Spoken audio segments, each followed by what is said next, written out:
তোমালোকৰ class 8ৰ chapter number 2.1 ইয়াত সমাধান কৰা লিখা আছে।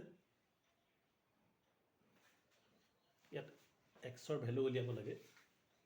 4x + 5 = 21। ইয়াৰ কাৰণে আমি 4x টো এফালে ৰাখি দিব লাগিব। ইফালে 21 আছিলে। মন কৰিবা যে প্লাসটো যদি সমান চিন পাৰ হৈ যায় মাইনাস হয়।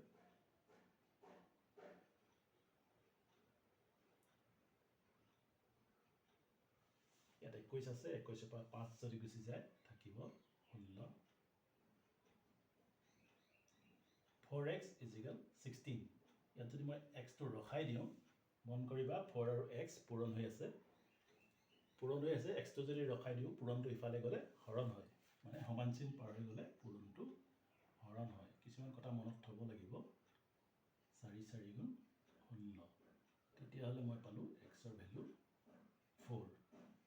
এইটোৱে হ'ব আমাৰ উত্তৰ। 2 নম্বৰত আছিলে 17y - 3 = 48।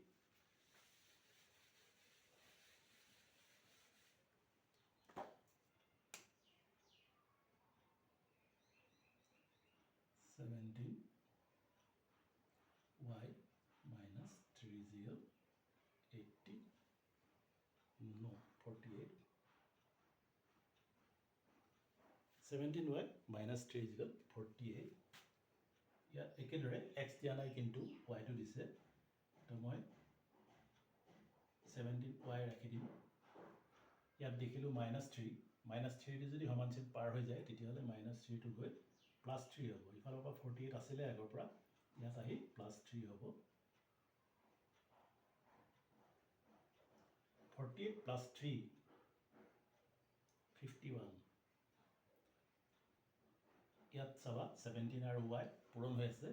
তো মই যদি y টো ৰখাই দিওঁ পূৰণটো সিফালে গুচি গ'লে হৰণ হৈ যাব। মানে 17টো ইয়াত হৰণ হৈ যাব। আৰু আমি জানো যে 17 × 3 = 51। তেতিয়াহ'লে y ৰ ভ্যালু আমি পাম 3।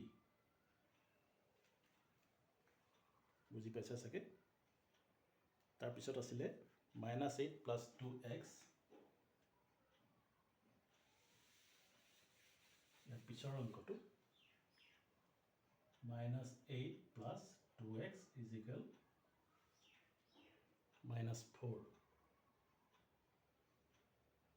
অংকটো ভালদৰে চাবা। ইয়াত 2x আছে, 2x টো ৰাখি দিবা। ইফালে -4। ইয়াত আছিলে -8 -8 টো যদি মই সমান চিন পাৰ কৰি দিওঁ তেতিয়া আধা হ'ব +8। 2x 8 ৰ পৰা 4 গ'লে 4। ইয়াত মই 2 আৰু x পূৰণ হৈ আছে, x টো ৰখাই দিলোঁ। পূৰণটো ইফালে গ'লে হৰণ হ'ব। তো 4/2 পালোঁ। আৰু আমি জানো যে 2 × 2 = 4। তেতিয়াহ'লে x ৰ ভ্যালু = 2 হ'ব। এইটোৱে আমাৰ উত্তৰ। বুজি পাইছা?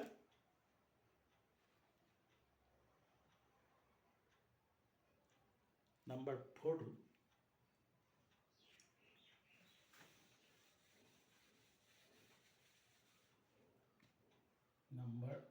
4 টো আমাক দিছিলে 6x / 7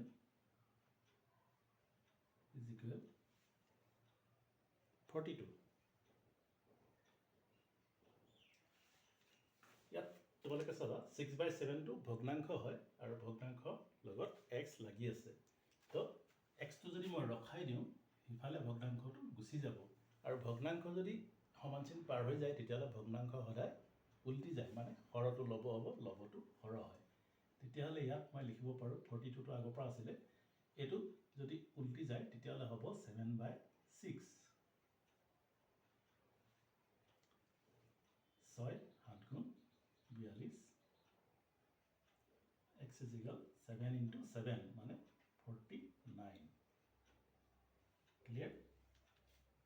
আকৌ এবাৰ কৈছোঁ 6/7 x 6x লাগি আছে যদিও এইটো আমি 6/7x বুলি ক'ব পাৰোঁ মানে 6/7 ভগ্নাংশটোৰ লগত x পূৰণ হৈ আছে তো xটো যদি মই ৰখাই দিওঁ এই ভগ্নাংশটো ইফালে গ'লে উল্টি যায় লবটো হৰ হৈ যায় হৰটো লব হৈ যায় মানে 6/7 টো গৈ হ'ল 7/6 এতিয়া 42 টো ওপৰত আছে 6 7 গুণ 42 তো 7 7 গুণ 49 এনেকৈ আমি অংকটো কৰিব পাৰিম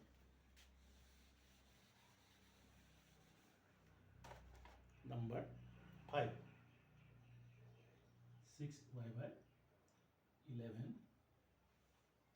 is equal 54/99 6y/11 is equal to 54/99 ইয়াত y আখৰটো মই ৰখাই দিম এইটো ভগ্নাংশ হয় 6/11 এটা ভগ্নাংশ হয় লগত y পূৰণ হৈ আছে তো y টো যদি মই ৰখাই দিওঁ ইফালে 54/99 into 6/11 টো ইফালে গ'লে কি হ'ব 11/6 11 9 গুণ 99 আৰু 9 6 গুণ 54 এইটো 6 মই ওপৰত দেখিলোঁ এইটো তলত দেখিলোঁ তাৰমানে 6 6 কাটিব পাৰিম এবাৰ তেতিয়াহ'লে y ভ্যালুটো আমি পামগে 1 এইটো হৈছে আমাৰ উত্তৰ হয়তো বুজি পাইছা